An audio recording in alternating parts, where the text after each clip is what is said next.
வெந்து போய் வந்துங்கறேன் ஊத்துற தண்ணி. டேய் என்னடா நடுவாசப்புல தலைமையில தண்ணி ஊத்தி நிக்கறேன்? டேய் வெயிலே வெளிய போக முடியலடா, ஜெயில் மாதிரி இருக்குது. உனக்கெல்லாம் வெக்கம் மானம் சூடு சொர்ணம் எதுவுமே கிடையாதா? சூடு இருக்குது சொர்ணம் இல்ல, என் மேல உனக்கு கருணை இல்ல. ஏப்ரல் மே ஆனா எம மாதிரி வந்துடுற.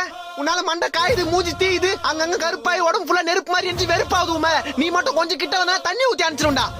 டேய் சூரிய பகவான் அப்பெல்லாம் திட்டக்கூடாது. சூரிய பகவானா சூத்தீஞ்சிங்குது இங்க. வெயிலாமா அது? காலைல 7 மணில இருந்து சாயந்தரம் 5 மணி வரைக்கும் ஜெட்டி நஞ்சு போற அளவுக்கு காயுது. அதான் உடம்புல தண்ணி ஊத்திக்கினேல சில்லுன்னு இருக்கும் உள்ளவா. இன்னும் எத்தனை நாளைக்கு இந்த மாதிரி? டேய் வெயில் காலம் வந்தா அப்படிதான் இருக்கும். அதுக்கு என்ன பண்ண சொல்ற? 30,000 கூட கொடைக்கானல் போய் ஒரு 3 மாசம் இருந்து வரேன். எது 30,000மா? பாத்தியம்மா வெளிய போனா வெயில் அடிக்குது, வீட்டுக்கு வந்தா நீ அடிக்கிற. இந்த வெயில்னால எனக்கு எவ்வளவு வேதனை பாத்தியா? ஏ வெயிலே, உன் வெப்பநிலைய காமிச்சல, என்ன வெறுப்பேத்தில, என் அம்மா கிட்டே என்ன அடி வாங்க வச்சல. நானும் மனுஷனா, வீட்டுல ஏசி இருக்கு, ஃபேன் இருக்கு. சத்தியமா 3 மாசத்துக்கு வீட்டை விட்டு வெளியே வர மாட்டேன். போறேன், வரவே மாட்டேன். வீட்டுல கரண்ட் இல்லடா டேய்.